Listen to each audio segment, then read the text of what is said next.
মিডিয়ার সংবাদ পড়ে মনে হচ্ছে যে মানে ওরা খালি কান্না করতে বাকি রাখছে, যে কেন আমরা ভয় দেখায় ভয় পায় না কেন। ভারতীয় মিডিয়া লাগাতার গুজব এবং অপতথ্যে বাংলাদেশ এবং ভারতের 50 বছরের বন্ধুত্বপূর্ণ সম্পর্কের ছেদ ঘটেছে। ভারতের দাদাগিরি বন্ধ করার জন্য এবার শেরের উপর সোয়াশের প্রয়োগ করেছে বাংলাদেশ। বাংলাদেশে ভারত বয়কটের ডাক এবং পাকিস্তানের সাথে কূটনৈতিক সম্পর্ক উন্নতির পর থেকেই মাথায় হাত ভারতের। বাংলাদেশের চোখ রাগানোর কারণে এবার নমনীয় হচ্ছে ভারতের উগ্র হিন্দুত্ববাদীরা।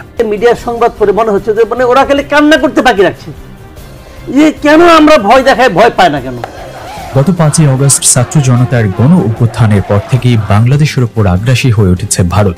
বাংলাদেশ নিয়ে চালিয়েছে মিডিয়া প্রোপাগান্ডা, সৃষ্টি করেছে সাম্প্রদায়িক বিশৃঙ্খলা, এমনকি হামলা চালিয়েছে বাংলাদেশের দূতাবাসেও। ভারতের আগ্রাসী মনোভাবকে এবার শক্ত হাতে দমন করেছে বাংলাদেশ সরকার। দীর্ঘ 15টা বছর যারা কোনোদিন কোনো ক্রমেই কথা বলেনি আমাদের কথার উপর, আজ তারা আমাদেরকে চোখ রাঙানো দেখায়, সেটা কোনো ক্রমেই মেনে নিতে পারছে না ভারত।